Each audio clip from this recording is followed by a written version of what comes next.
That imbecile is not worth much, thought he. Nevertheless, I shall be compelled to pay dear for him. Ah, if I take him again. But notwithstanding the searchings that were made inside, and though the woods were beaten over a large radius, it was impossible to find any trace of the fugitive. Mrs. Weldon must resign herself to the loss of her cousin, and Alves mourn over his prisoner. As it could not be admitted that the latter had established communications with the outside, it appeared evident that chance alone had made him discover the existence of the molehill, and that he had taken flight without thinking any more of those he left behind than if they had never existed. Mrs. Weldon was forced to allow that it must be so, but she did not dream of blaming the poor man, so perfectly unconscious of his actions. The unfortunate, what will become of him? She asked herself. It is needless to say that the molehill had been closed up the same day, and with the greatest care, and that the watch was doubled inside as well as outside the factory. The monotonous life of the prisoners then continued for Mrs. Weldon and her child. Meanwhile, a climatic fact, very rare at that period of the year, was produced in the province. Persistent rains began about the 19th of June, though the massica period that finishes in April was past. In fact, the sky was covered, and continual showers inundated the territory of Kazonde. What was only a vexation for Mrs. Weldon, because she must renounce her walks inside the factory, became a public misfortune for the natives. The low lands, covered with harvests already ripe, were entirely submerged. The inhabitants of the province, to whom the crop suddenly failed, soon found themselves in distress. All the labors of the season were compromised, and Queen Moini, any more than her ministers, did not know how to face the catastrophe. They then had recourse to the magicians, but not to those whose profession is to heal the sick by their incantations and sorceries, or who predict success to the natives. There was a public misfortune on hand, and the best mgangas, who have the privilege of provoking or stopping the rains, were prayed to conjure away the peril. Their labor was in vain.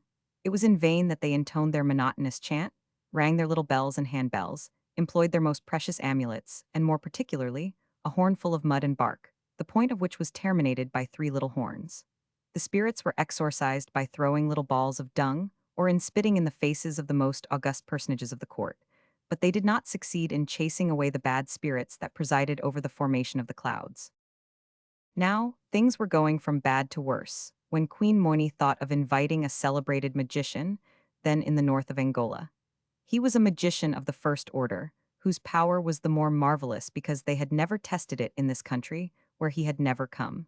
But there was no question of its success among the massacres.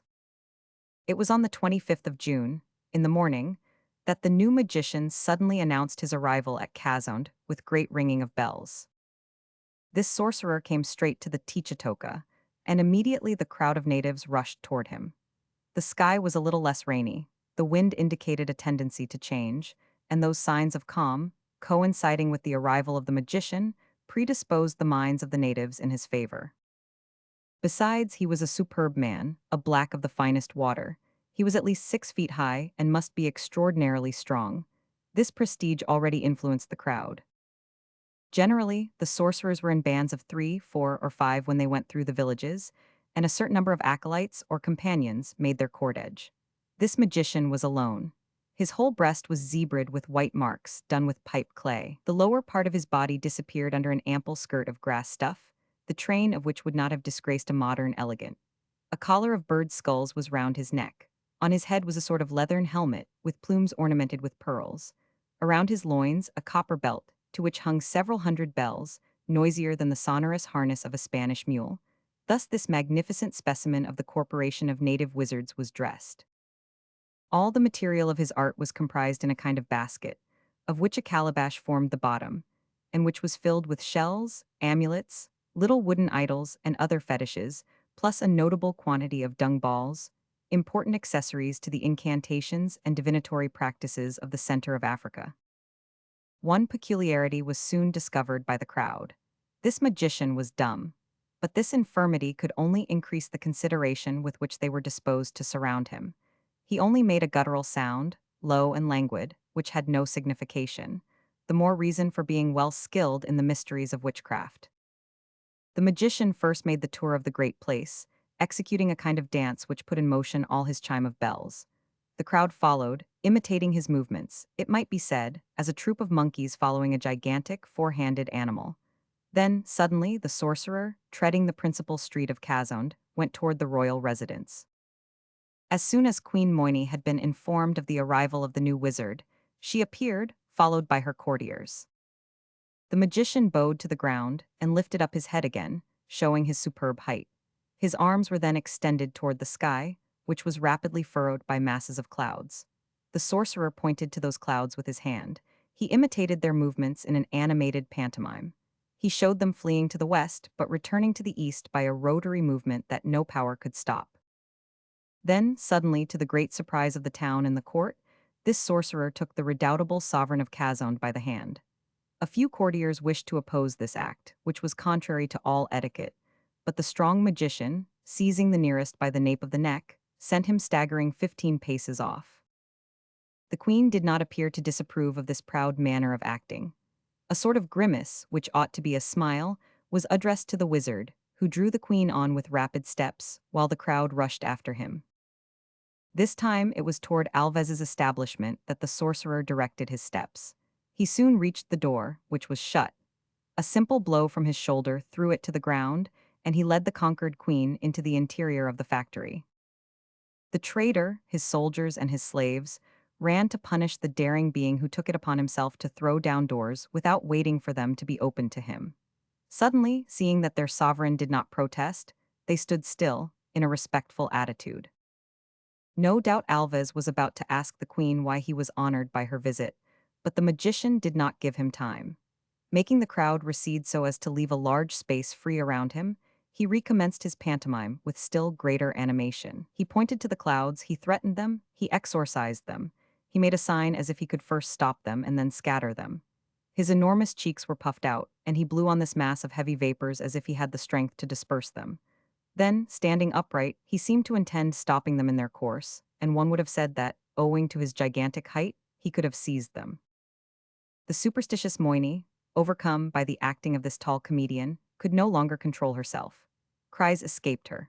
She raved in her turn and instinctively repeated the magician's gestures. The courtiers and the crowd followed her example, and the mute's guttural sounds were lost amid those songs, cries, and yells which the native language furnishes with so much prodigality. Did the clouds cease to rise on the eastern horizon and veil the tropical sun? Did they vanish before the exorcisms of this new wizard? No. And just at this moment, when the queen and her people imagined that they had appeased the evil spirits that had watered them with so many showers, the sky, somewhat clear since daybreak, became darker than ever. Large drops of rain fell pattering on the ground. Then a sudden change took place in the crowd. They then saw that this sorcerer was worth no more than the others. The queen's brows were frowning. They understood that he at least was in danger of losing his ears. The natives had contracted the circle around him, fists threatened him, and they were about to punish him when an unforeseen incident changed the object of their evil intentions. The magician, who overlooked the whole yelling crowd, stretched his arms toward one spot in the enclosure. The gesture was so imperious that all turned to look at it. Mrs. Weldon and little Jack, attracted by the noise and the clamor, had just left their hut. The magician, with an angry gesture, had pointed to them with his left hand, while his right was raised toward the sky. It was this white woman, it was her child, they were causing all this evil. They had brought these clouds from their rainy country to inundate the territories of Kazond. It was at once understood. Queen Moini, pointing to Mrs. Weldon, made a threatening gesture. The natives, uttering still more terrible cries, rushed toward her. Mrs. Weldon thought herself lost, and clasping her son in her arms, she stood motionless as a statue before this overexcited crowd. The magician went toward her. The natives stood aside in the presence of this wizard, who, with the cause of the evil, seemed to have found the remedy. The traitor Alves, knowing that the life of the prisoner was precious, now approached, not being sure of what he ought to do. The magician had seized little Jack, and snatching him from his mother's arms, he held him toward the sky. It seemed as if he were about to dash the child to the earth so as to appease the gods. With a terrible cry, Mrs. Weldon fell to the ground insensible. But the magician, after having made a sign to the queen, which no doubt reassured her as to his intentions, raised the unhappy mother. And while the crowd, completely subdued, parted to give him space, he carried her away with her child. Alves was furious, not expecting this result. After having lost one of the three prisoners, to see the prize confided to his care thus escape, and with the prize, the large bribe promised him by Negoro. Never, not if the whole territory of Kazan were submerged by a new deluge. He tried to oppose this abduction. The natives now began to mutter against him. The queen had him seized by her guards, and, knowing what it might cost him, the traitor was forced to keep quiet, while cursing the stupid credulity of Queen Moini's subjects. The savages, in fact, expected to see the clouds disappear with those who had brought them, and they did not doubt that the magician would destroy the scourge, from which they suffered so much, in the blood of the strangers. Meanwhile, the magician carried off his victims, as a lion would a couple of kids, which did not satisfy his powerful appetite. Little Jack was terrified. His mother was unconscious. The crowd, roused to the highest degree of fury, escorted the magician with yells. But he left the enclosure, crossed Kazond, and re-entered the forest, walking nearly 3 miles without resting for a moment. Finally, he was alone, the natives having understood that he did not wish to be followed. He arrived at the bank of a river, whose rapid current flowed toward the north. There, at the end of a large opening, behind the long, drooping branches of a thicket which hid the steep bank, was moored a canoe, covered by a sort of thatch. The magician lowered his double burden into the boat, and following himself, shoved out from the bank, and the current rapidly carried them down the stream. The next minute he said, in a very distinct voice, "Captain, here are Mrs. Weldon and little Jack. I present them to you. Forward, and may all the clouds in heaven fall on those idiots of Kazonde." Chapter 17. Drifting. It was Hercules, not easily recognized in his magician's attire, who was speaking thus, and it was Dick Sand whom he was addressing. Dick Sand, still feeble enough to lean on Cousin Benedict, near whom Dingo was lying. Mrs. Weldon, who had regained consciousness, could only pronounce these words. "You'ds Dick, you." The young novice rose, but already Mrs. Weldon was pressing him in her arms, and Jack was lavishing caresses on him. My friend Dick," repeated the little boy, then turning to Hercules, "and I," he added, "I did not know you." "Hey, what a disguise," replied Hercules, rubbing his breast to efface the variety of colors that striped it. "You were too ugly," said little Jack. "Bless me, I was the devil, and the devil is not handsome." "Hercules," said Mrs. Weldon, holding out her hand to the brave black. "He has delivered you," added Dick Sand, "as he has saved me, though he will not allow it." Saved, we are not saved yet," replied Hercules. "And besides, without Mr. Benedict, who came to tell us where you were, Mrs. Weldon, we could not have done anything." In fact, it was Hercules who, 5 days before, had jumped upon the savant at the moment when, having been led 2 miles from the factory, the latter was running in pursuit of his precious manticore. Without this incident, neither Dick Sand nor the black would have known Mrs. Weldon's retreat, and Hercules would not have ventured to Kazond in a magician's dress. While the boat drifted with rapidity in this narrow part of the river, Hercules related what had passed since his flight from the camp on the Konza. How, without being seen, he had followed the Katanda in which Mrs. Weldon and her son were. How he had found Dingo wounded. How the two had arrived in the neighborhood of Kazond. How a note from Hercules, carried by the dog, told Dick Sand what had become of Mrs. Weldon. How, after the unexpected arrival of Cousin Benedict, he had vainly tried to make his way into the factory, more carefully guarded than ever. How, at last, he had found this opportunity of snatching the prisoner from that horrible José Antonio Alves. Now, this opportunity had offered itself that same day. A mganga, or magician, on his witchcraft circuit that celebrated magician so impatiently expected, was passing through the forest in which Hercules roamed every night, watching, waiting, ready for anything. To spring upon the magician, despoil him of his baggage, and of his magician's vestments, to fasten him to the foot of a tree with lion knots that the Davenports themselves could not have untied, to paint his body, taking the sorcerers for a model, and to act out his character in charming and controlling the reins, had been the work of several hours. Still, the incredible credulity of the natives was necessary for his success. During this recital, given rapidly by Hercules, nothing concerning Dick Sand had been mentioned. "And you, Dick?" asked Mrs. Weldon. "I, Mrs. Weldon," replied the young man, I can tell you nothing. My last thought was for you, for Jack. I tried in vain to break the cords that fastened me to the stake. The water rose over my head. I lost consciousness. When I came to myself, I was sheltered in a hole, concealed by the papyrus of this bank, and Hercules was on his knees beside me, lavishing his care upon me. Well, that is because I am a physician, replied Hercules. A diviner, a sorcerer, a magician, a fortune teller.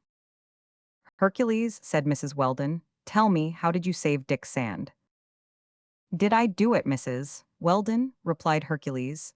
Might not the current have broken the stake to which our captain was tied, and in the middle of the night carried him half dead on this beam, to the place where I received him? Besides, in the darkness, there was no difficulty in gliding among the victims that carpeted the ditch, waiting for the bursting of the dam, diving under water, and with a little strength, pulling up our captain and the stake to which these scoundrels had bound him. There was nothing very extraordinary in all that. The first comer could have done as much. Mr. Benedict himself, or even Dingo. In fact, might it not have been Dingo? A yelping was heard, and Jack, taking hold of the dog's large head, gave him several little friendly taps. Dingo, he asked, did you save our friend Dick? At the same time, he turned the dog's head from right to left. He says no, Hercules, said Jack. You see that it was not he. Dingo, did Hercules save our captain? The little boy forced Dingo's good head to move up and down, 5 or 6 times. He says yes, Hercules, he says yes, cried little Jack. You see then that it was you. Friend Dingo, replied Hercules, caressing the dog, that is wrong. You promised me not to betray me. Yes, it was indeed Hercules, who had risked his life to save Dick Sand. But he had done it, and his modesty would not allow him to agree to the fact. Besides, he thought it a very simple thing, and he repeated that any one of his companions would have done the same under the circumstances.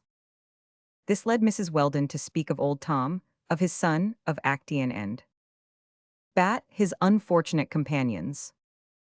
They had started for the lake region. Hercules had seen them pass with the caravan of slaves.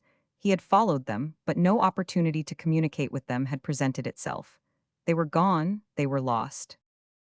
Hercules had been laughing heartily, but now he shed tears which he did not try to restrain. Do not cry, my friend, Mrs. Weldon said to him. God may be merciful and allow us to meet them again. In a few words, she informed Dick Sand of all that had happened during her stay in Alvaz's factory. Perhaps, she added, it would have been better to have remained at Cazonde. What a fool I was, cried Hercules. No, Hercules, no, said Dick Sand. These wretches would have found means to draw Mr. Weldon into some new trap. Let us flee together, and without delay. We shall reach the coast before Negoro can return to Mossames. There, the Portuguese authorities will give us aid and protection, and when Alves comes to take his $100,000. 100,000 blows on the old scoundrel's skull, cried Hercules, and I will undertake to keep the count. However, here was a new complication, although it was very evident that Mrs. Weldon would not dream of returning to Cazonde. The point now was to anticipate Negoro. All Dick Sand's projects must tend toward that end. Dick Sand was now putting in practice the plan which he had long contemplated, of gaining the coast by utilizing the current of a river or a stream. Now, the watercourse was there. Its direction was northward, and it was possible that it emptied into the Zaire. In that case, instead of reaching St. Paul de Londa, it would be at the mouth of the great river that Mrs. Weldon and her companions would arrive. This was not important, because help would not fail them in the colonies of Lower Guinea. Having decided to descend the current of this river, Dick Sand's first idea was to embark on one of the herbaceous rafts, a kind of floating isle, of which Cameron has often spoken, which drifts in large numbers on the surface of African rivers. But Hercules, while roaming at night on the bank, had been fortunate enough to find a drifting boat. Dick Sand could not hope for anything better, and chance had served him kindly. In fact, it was not one of those narrow boats which the natives generally use. The pirogue found by Hercules was one of those whose length exceeds 30 feet and the width 4, and they are carried rapidly on the waters of the Great Lakes by the aid of numerous paddles. Mrs. Weldon and her companions could install themselves comfortably in it, and it was sufficient to keep it in the stream by means of an oar to descend the current of the river. At first, Dick Sand, wishing to pass unseen, had formed a project to travel only at night. but to drift 12 hours out of the 24 was to double the length of a journey which might be quite long. Happily, Dick Sand had taken a fancy to cover the pirogue with a roof of long grasses, sustained on a rod, which projected fore and aft. This, when on the water, concealed even the long oar. One would have said that it was a pile of herbs which drifted downstream, in the midst of floating islets. Such was the ingenious arrangement of the thatch that the birds were deceived, and seeing there some grains to pilfer, red-beaked gulls, Orhiniscas of black plumage, and gray and white halcyons frequently came to rest upon it. Besides, this green roof formed a shelter from the heat of the sun. A voyage made under these conditions might then be accomplished almost without fatigue, but not without danger. In fact, the journey would be a long one, and it would be necessary to procure food each day. Hence the risk of hunting on the banks if fishing would not suffice, and Dick Sand had no firearms but the gun carried off by Hercules after the attack on the anthill. But he counted on every shot. Perhaps even by passing his gun through the thatch of the boat he might fire with surety, like a butter through the holes in his hut. Meanwhile, the pirogue drifted with the force of the current a distance not less than 2 miles an hour, as near as Dick Sand could estimate it. He hoped to make thus 50 miles a day. But on account of this very rapidity of the current, continual care was necessary to avoid obstacles, rocks, trunks of trees, and the high bottoms of the river. Besides, it was to be feared that this current would change to rapids or to cataracts, a frequent occurrence on the rivers of Africa. The joy of seeing Mrs. Weldon and her child had restored all Dick Sand's strength, and he had posted himself in the forepart of the boat. Across the long grasses, his glance observed the downward course, and, either by voice or gesture, he indicated to Hercules, whose vigorous hands held the oar, what was necessary so as to keep in the right direction. Mrs. Weldon reclined on a bed of dry leaves in the center of the boat and grew absorbed in her own thoughts. Cousin Benedict was taciturn, frowning at the sight of Hercules, whom he had not forgiven for his intervention in the affair of the manticore. He dreamed of his lost collection, of his entomological notes, the value of which would not be appreciated by the natives of Kazonde. So he sat, his limbs stretched out, and his arms crossed on his breast, and at times he instinctively made a gesture of raising to his forehead the glasses which his nose did not support. As for little Jack, he understood that he must not make a noise, but as motion was not forbidden, he imitated his friend Dingo and ran on his hands and feet from one end of the boat to the other. During the first 2 days, Mrs. Weldon and her companions used the food that Hercules had been able to obtain before they started. Dick Sand only stopped for a few hours in the night, so as to gain rest. But he did not leave the boat, not wishing to do it except when obliged by the necessity of renewing their provisions. No incident marked the beginning of the voyage on this unknown river, which measured, at least, more than 150 feet in width. Several islets drifted on the surface and moved with the same rapidity as the boat, so there was no danger of running upon them, unless some obstacle stopped them. The banks, besides, seemed to be deserted. Evidently, these portions of the territory of Kazonde were little frequented by the natives. Numerous wild plants covered the banks and relieved them with a profusion of the most brilliant colors. Swallowwort, iris, lilies, clematis, balsams, umbrella-shaped flowers, aloes, tree ferns, and spicy shrubs formed a border of incomparable brilliancy.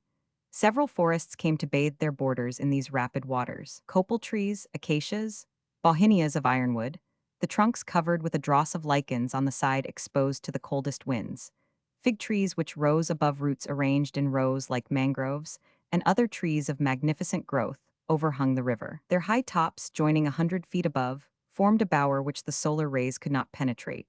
Often, also, a bridge of lions was thrown from one bank to the other, and during the 27th little Jack, to his intense admiration, saw a band of monkeys cross one of these vegetable passes, holding each other's tail, lest the bridge should break under their weight. These monkeys are a kind of small chimpanzee, which in Central Africa has received the name of sokos. They have low foreheads, clear yellow faces, and high-set ears, and are very ugly examples of the simisk race. They live in bands of a dozen, bark like dogs, and are feared by the natives, whose children they often carry off to scratch or bite. In passing the Lion Bridge, they never suspected that, beneath that mass of herbs which the current bore onward, there was a little boy who would have exactly served to amuse them. The preparations, designed by Dick Sand, were very well conceived, because these clear-sighted beasts were deceived by them. 20 miles farther on, that same day, the boat was suddenly stopped in its progress. "What is the matter?" asked Hercules, always posted at his oar. "A barrier," replied Dick Sand, "but a natural barrier." "It must be broken, Mr. Dick." "Yes, Hercules, and with a hatchet. Several islets have drifted upon it, and it is quite strong." "To work, Captain, to work," replied Hercules, who came and stood in the forepart of the pirogue. This barricade was formed by the interlacing of a sticky plant with glossy leaves, which twists as it is pressed together and becomes very resisting. They call it ticka, and it will allow people to cross watercourses dry-shod if they are not afraid to plunge 12 inches into its green apron. Magnificent ramifications of the lotus covered the surface of this barrier. It was already dark.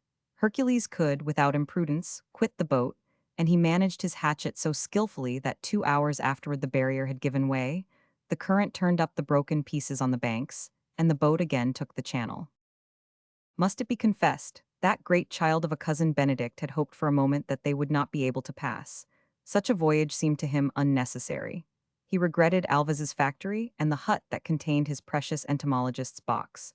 His chagrin was real, and indeed it was pitiful to see the poor man. Not an insect, no, not one to preserve. What then was his joy when Hercules, his pupil after all, brought him a horrible little beast which he had found on a sprig of the ticka. Singularly enough, the brave black seemed a little confused in presenting it to him. But what exclamations Cousin Benedict uttered when he had brought this insect, which he held between his index finger and his thumb, as near as possible to his short-sighted eyes, which neither glasses nor microscope could now assist. "Hercules," he cried, "Hercules! Ah, see what will gain your pardon. Cousin Weldon, Dick, a hexapode, unique in its species and of African origin. This at least they will not dispute with me, and it shall quit me only with my life." "It is, then, very precious?" asked Mrs. Weldon. "Precious?" cried Cousin Benedict. "An insect which is neither a colopter, nor a neuropteran, nor a hymenopter, which does not belong to any of the 10 orders recognized by savants, and which they will be rather tempted to rank in the second section of the arachnids. A sort of spider, which would be a spider if it had 8 legs, and is, however, a hexapode because it has but 6. Ah, my friends, heaven owed me this joy, and at length I shall give my name to a scientific discovery. That insect shall be the hexapods benedictus." The enthusiastic savant was so happy. He forgot so many miseries past, and to come in riding his favorite hobby, that neither Mrs. Weldon nor Dick Sand grudged him his felicitations. All this time, the pirogue moved on the dark waters of the river. The silence of night was only disturbed by the clattering scales of the crocodiles or the snorting of the hippopotami that sported on the banks. Then, through the sprigs of the thatch, the moon appeared behind the tops of the trees, throwing its soft light to the interior of the boat. Suddenly, on the right bank, was heard a distant hubbub, then a dull noise as if giant pumps were working in the dark.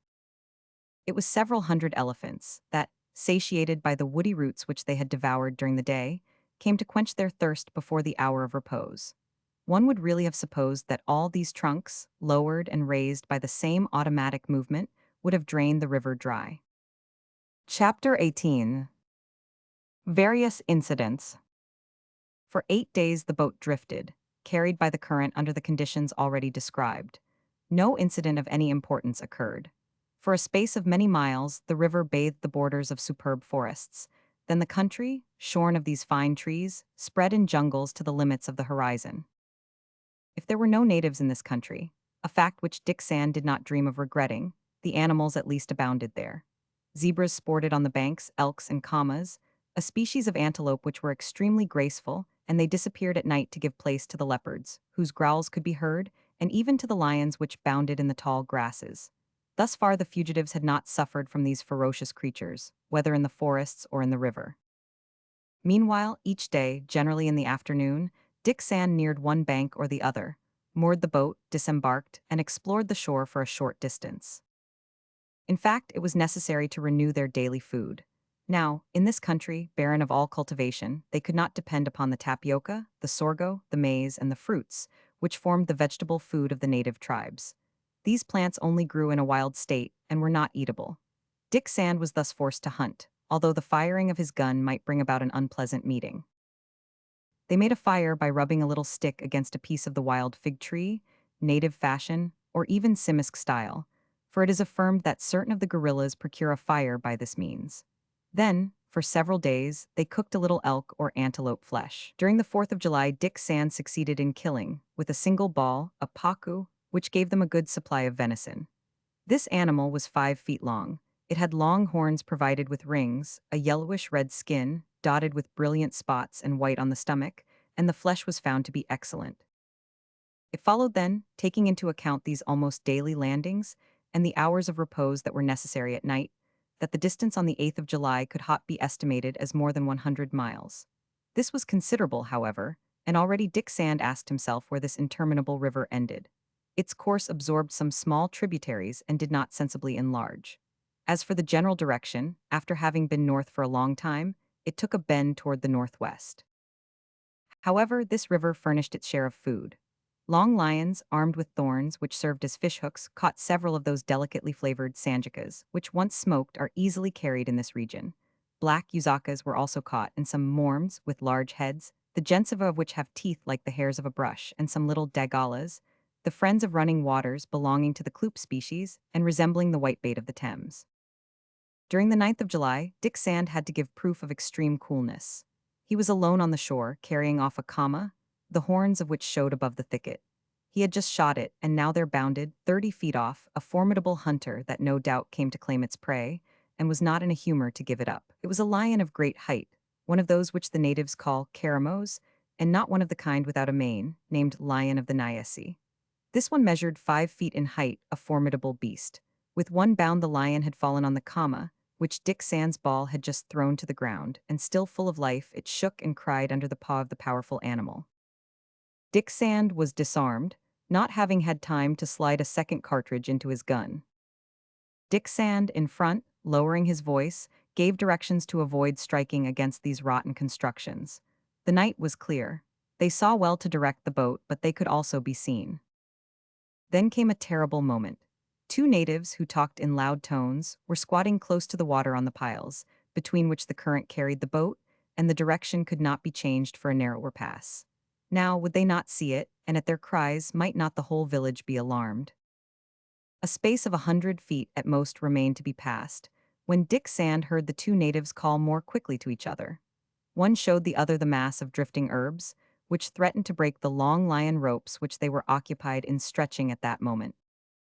Rising hastily, they called out for help. 5 or 6 other blacks ran at once along the piles and posted themselves on the crossbeams which supported them, uttering loud exclamations, which the listeners could not understand. In the boat, on the contrary, was absolute silence, except for the few orders given by Dick Sand in a low voice, and complete repose, except the movement of Hercules's right arm moving the oar. At times a low growl from Dingo, whose jaws Jack held together with his little hands. Outside, the murmur of the water which broke against the piles, then above, the cries of the ferocious cannibals. The natives, meanwhile, rapidly drew up their ropes. If they were raised in time, the boat would pass, otherwise it would be caught, and all would be over with those who drifted in it. As for slackening or stopping its progress, Dick Sand could do neither, for the current, stronger under this narrow construction, carried it forward more rapidly. In half a minute the boat was caught between the piles. By an unheard-of piece of fortune, the last effort made by the natives had raised the ropes. But in passing, as Dick Sand had feared, the boat was deprived of a part of the grasses which now floated at its right. One of the natives uttered a cry. Had he had time to recognize what the roof covered, and was he going to alarm his comrades? It was more than probable. Dick Sand and his friends were already out of reach, and in a few moments, under the impetus of this current, now changed into a kind of rapid, they had lost sight of the lacustrine village. To the left bank, Dick Sand ordered, as being more prudent, the stream is again navigable. To the left bank, replied Hercules, giving the oar a vigorous stroke. Dick Sand stood beside him and looked at the surface of the water which the moon lit up. He saw nothing suspicious. Not a boat had started in pursuit. Perhaps these savages had none, and at daybreak not a native appeared, either on the bank or on the water. After that, increasing their precautions, the boat kept close to the left bank. During the 4 following days, from the 11th to the 14th of July, Mrs. Weldon and her companions remarked that this portion of the territory had decidedly changed. It was no longer a deserted country.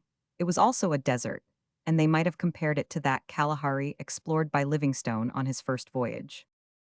The arid soil recalled nothing of the fertile fields of the upper country. And always this interminable stream, to which might be given the name of river, as it seemed that it could only end at the Atlantic Ocean. The question of food in this desert country became a problem. Nothing remained of their former stock. Fishing gave little, hunting was no longer of any use.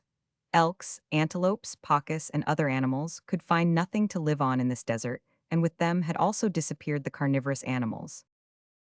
The nights no longer echoed the accustomed roarings.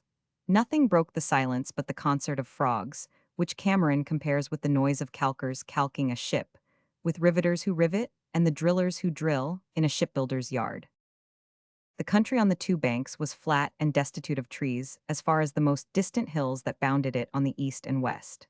The spurges grew alone and in profusion, not the euphospium which produces cassava or tapioca flour, but those from which they draw an oil which does not serve as food. Meantime, it is necessary to provide some nourishment. Dick Sand knew not what to do, and Hercules reminded him that the natives often eat the young shoots of the ferns and the pith which the papyrus leaf contains. He himself, while following the caravan of Ibn Alamis across the desert, had been more than once reduced to this expedient to satisfy his hunger. Happily, the ferns and the papyrus grew in profusion along the banks, and the marrow or pith, which has a sweet flavor, was appreciated by all, particularly by little Jack. This was not a very cheering prospect. The food was not strengthening, but the next day, thanks to Cousin Benedict, they were better served. Since the discovery of the Hexapodus benedictus, which was to immortalize his name, Cousin Benedict had recovered his usual manners. The insect was put in a safe place, that is to say, stuck in the crown of his hat, and the savant had recommenced his search whenever they were on shore. During that day, while hunting in the high grass, he started a bird whose warbling attracted him. Dick Sand was going to shoot it when Cousin Benedict cried out, "Don't fire, Dick, don't fire. A bird among 5 persons would not be enough." "It will be enough for Jack," replied Dick Sand, taking aim at the bird, which was in no hurry to fly away.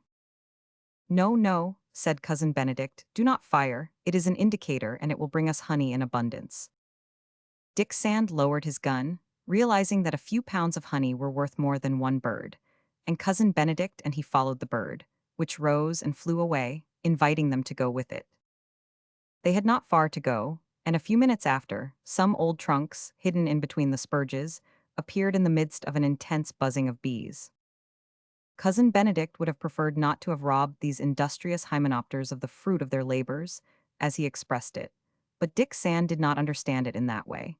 He smoked out the bees with some dry herbs and obtained a considerable quantity of honey. Then, leaving to the indicator the cakes of wax, which made its share of the profit, Cousin Benedict and he returned to the boat.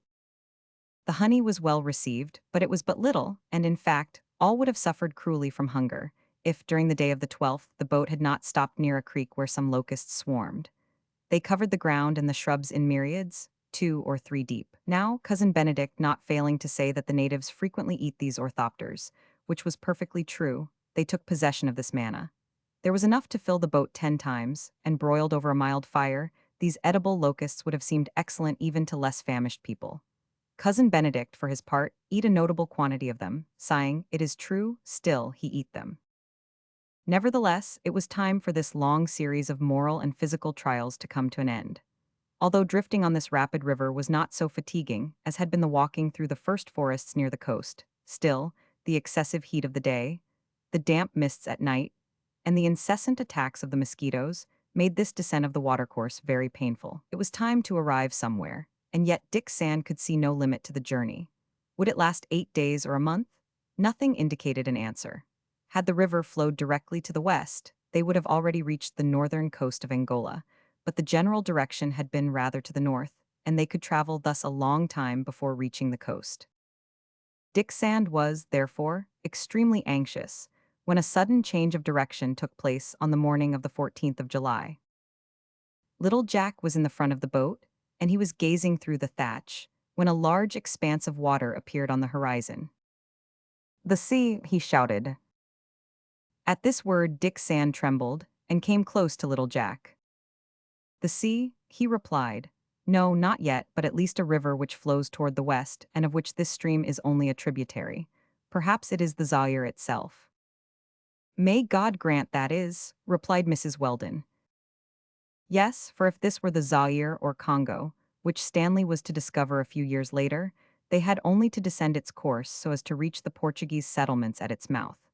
Dick Sand hoped that it might be so, and he was inclined to believe it. During the 15th, 16th, 17th of July, in the midst of a more fertile country, the boat drifted on the silvery waters of the river. They still took the same precautions, and it was always a mass of herbs that the current seemed to carry on its surface. A few days more, and no doubt the survivors of the Pilgrim would see the termination of their miseries. Self-sacrifice had been shared in by all, and if the young novice would not claim the greater part of it, Mrs. Weldon would demand its recognition for him. But on the 18th of July, during the night, an incident took place which compromised the safety of the party. Toward 3 o'clock in the morning, a distant noise, still very low, was heard in the west. Dick Sand, very anxious, wished to know what caused it. While Mrs. Weldon, Jack, and Cousin Benedict slept in the bottom of the boat, he called Hercules to the front and told him to listen with the greatest attention. The night was calm. Not a breeze stirred the atmosphere. "It is the noise of the sea," said Hercules, whose eyes shone with joy. "No," replied Dick Sand, holding down his head. "What is it then?" asked Hercules. "Wait until day, but we must watch with the greatest care." At this answer, Hercules returned to his post. Dick Sand stood in front, listening all the time. The noise increased. It was soon like distant roaring. Day broke almost without dawn. About half a mile down the river, just above the water, a sort of cloud floated in the atmosphere. But it was not a mass of vapor, and this became only too evident when, under the first solar rays which broke in piercing it, a beautiful rainbow spread from one bank to the other.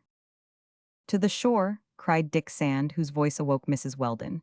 "It is a cataract, those clouds are spray, to the shore, Hercules."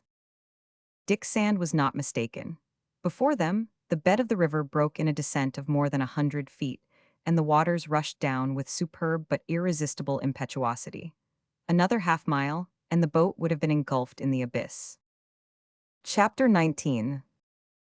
SV. With a vigorous plow of the oar, Hercules had pushed toward the left bank. Besides, the current was not more rapid in that place, and the bed of the river kept its normal declivity to the falls. As has been said, it was the sudden sinking of the ground, and the attraction was only felt 300 or 400 feet above the cataract. On the left bank were large and very thick trees.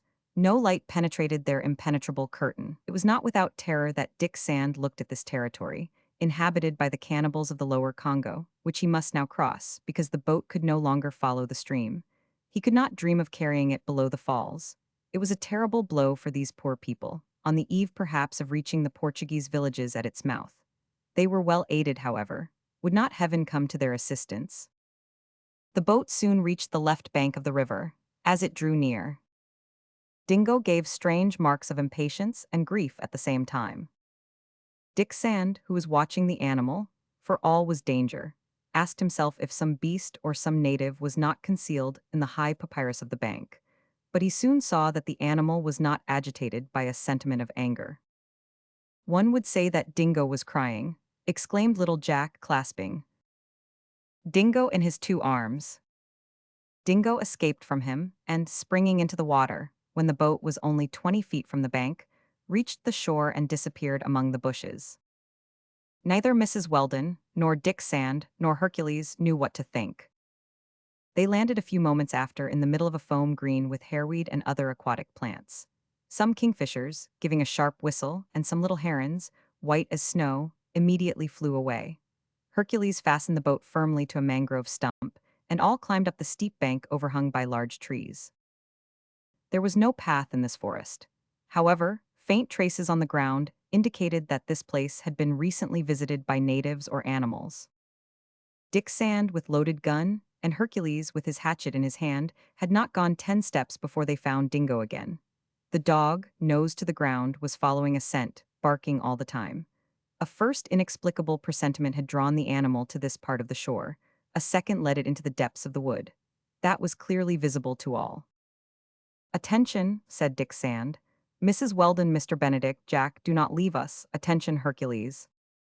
At this moment Dingo raised its head, and, by little bounds, invited them to follow.